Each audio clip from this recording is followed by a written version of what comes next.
Alcohol relapse, the deadly truth. My worst relapse was my last one, and it took me close to death. Now, I was a little bit naive about all this. I shouldn't have been. I've been drinking for years, but I thought after a long period of sobriety, things might be all right. They should be all right. I'd have some sort of control over things because I'd relapsed in the past for a year or two, and I felt terrible. But I eventually got some diazepam from the doctor, and it put me right, if that makes sense. Anyway, moving forward, I was up for 8 years, a long time sober that, when you've been a drinker all your life. And then 2014 came along. I hadn't had a drink for 8 years, I was feeling good. And I got into a relationship and I started to drink a little bit. This is why it's so dangerous. So when you take one drink, for some reason, you want two. Now it doesn't start with, oh, one drink's going to kill you. It will, but the way to think of it is, you take one drink, this is what happened to me, and you don't have anything for a week. Then you think, oh, I'm feeling good. Then you start with 2 drinks, nothing for a week. You think, I'm in control again. But you've never been in control, really. If you're an alcoholic, you've never been in control.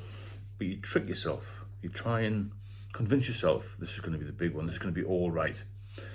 I'm going to be the sort of guy who can go out for 3 or 4 pints, 2 or 3 nights a week, and have a couple of pints on a Sunday with the lads, watching a game of football. But that can be so wrong. You'll be so wrong. You're so far from the truth of that. It's not going to happen like that. So I started to drink a little bit, as I described, and a little bit more, and then I started to have a drink virtually every day. Then I might have been off for 8 years and not touched a drop.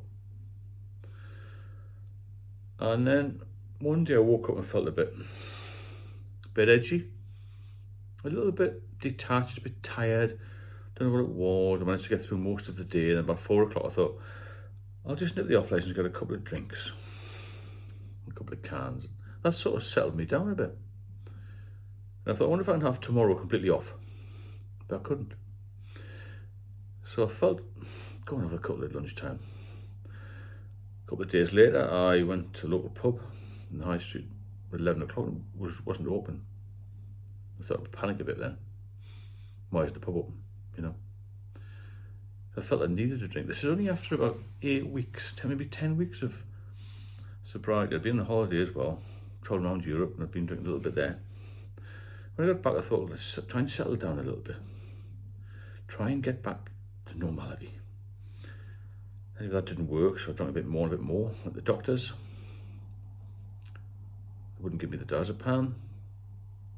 Tried another doctor, wouldn't give me the diazepam, even though I hadn't had it for 8 years. So I thought, well, what do I do now? I went to one of these self-help things. That didn't do me any good. A couple of AA meetings, that didn't do any good. I knew I needed some sort of medication, so I thought, well, I'll get some from the internet. But I didn't trust the internet enough to stop drinking. So I thought I'll have a few pills, and then I'll have a little bit of drink and try and cut down that way. All these different permutations I came up with. I couldn't stop drinking. So obviously the diazepam and the drink would be, I would say, doubly worse than just the drink. Now, whether or not these pills are any good, I don't know. But at that time, by the time I got to about a year in of drinking, I was starting to feel I've lost control now. And I just kept drinking for self-medication purposes. All the time in the back of my mind, I don't want to just stop because I had a seizure, you see, previous to that. It's very dangerous to stop if you're dependent. So 2014, 2015, 2016, I'm starting to drink a bit more. Family starting to notice. Cars rotting away in the driveway or in the car park. I'm losing weight a bit. So I'm thinking, well, I can't get off this. How am I going to get off it? Maybe go to the doctor again. No, I can't bother going to the doctor. Start to feel anxious, the anxiety builds up again. So by about 2017, that's 3 years drinking. I was in my flat, deteriorating badly, mentally, physically. Flat was a mess, total mess. Wasn't looking after myself, wasn't shaving, wasn't eating. As I've said previously, my flat became a bit of a hellhole, really. No heating, no hot water, and even ended up with rats in the apartment. My whole day was spent trying to figure out why I got into that mess, feeling guilty, remorseful. Why is it me? Why it happened to me? Why didn't I just stay sober longer? Why did I have to, start because somebody didn't persuade me, but somebody asked me about my alcohol issue and I wasn't strong enough to tell them I was an alcoholic. All this regret comes into your life. Then you start to lose any genuine friends you've got. And so my daily life was trying to struggle out of bed, the can of lager next to my bed, often staggering about, falling over. Because if you've been off for a long period, your body goes into shock really when you start drinking again. It can't handle it. And every relapse is worse than the one before and hits you like a train. So I knew I was in a mess basically. I knew I couldn't get out. I had friends telling me I should go and see a doctor. I made up stories I was seeing the doctor, all this business, and I wasn't in the end. I wasn't eating at all, like I say, so malnourished. I looked grey. The flat became more and more untidy, and my whole day was sitting around waiting to go to a pub just to get out the flat. I was using a company called Dial a Drink to get lagers in because I had so much anxiety at the time. If I didn't have enough stock, I ended up with, case of slabs of Stella lager in the cupboard I've got, which I'm never going to drink. You couldn't drink it in 100 years, which I never drank. I got sold off. The flat, as I said, was a mess. I ended up with a hole in the bathroom. Couldn't shower. Ended up not even existing. It was an existence at best. I wasn't living my life. At some points, you think I wanted to get myself arrested to get detained, because I knew that police stations had medics in them now. So I'd been a police officer in London, and how sad is that?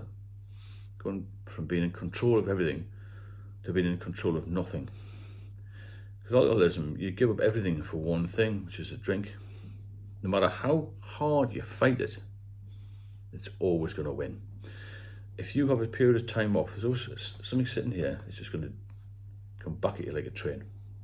I still can't fathom out why it happens to alcoholics. Just that one drink will lead you down a terrible path. And they always say, don't pick up. Do not have the first drink. I was speaking to somebody the other day, they hadn't had a drink for 35 years. Decided to have a couple of lagers and they went to hospital with alcohol poisoning. Because after your body's detoxed, it can't take any alcohol anymore. And when I'd gone through various procedures in hospital, I had ascites fluid, I had SBP, spontaneous bacterial peritonitis, I had decompensated liver disease, which is now compensated and everything seems to be working fine.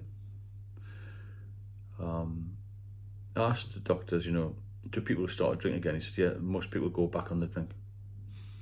And quite a large proportion of people who have liver transplants, I didn't have a liver transplant, thankfully, they'll go back in the drink a while, they've got a new liver, but they don't realise the damage that's been done physiologically over all the time you've been drinking. So you can't have any drink. Don't even think about relapsing, because it is going to kill you in the end. This is my thought personally. Relapse nearly killed me. If I just kept steadily drinking, I don't know what would have happened. But because I had those 8 years off, I sort of thought, well, maybe I'm going to be all right. Maybe, and bear in mind the relapse previous I wasn't all right. But the last one was my last one, as it were. It was the end, if that makes sense. Because I could not now face a drink, because I wouldn't want to end up in such a mess. Now, there's a lot of people trying to get off the drink or watching the channel, and they can't because of relapse. You've got to try and stop it. If you take a drink or two, you must stop as soon as possible. I kept on going because I thought I had control. You're not going to have control. believe you me. I'm here to give you a warning. I've been there. The medics are good, but people like myself and others that do similar things on YouTube and all over the place, they know how you feel, and you cannot ever be in control. Once you've got alcoholic dependency or you're in active addiction, no matter how long you stop for, if you start again, it's the end of the road. I'm very lucky to be here. And after, the period between 2014 and 2019, I nearly died, and obviously hospital after that and all these different things that had done to me. The medics were amazing, but nobody ever came up to me and said, I know how you feel because I've been in the same place. It's a bit of a stark warning, that, but it's coming to Christmas again. It's a bit of another warning about Christmas. An alcoholic can relapse anytime. 24 hours a day, you can get a drink. So be careful, look after yourself. If you benefit from the channel, then please subscribe. If you want to leave me a comment, please do. Share the videos, because there's lots of people who are struggling, I know that. I've got an ebook out as well. And hopefully I'll speak to you all very soon.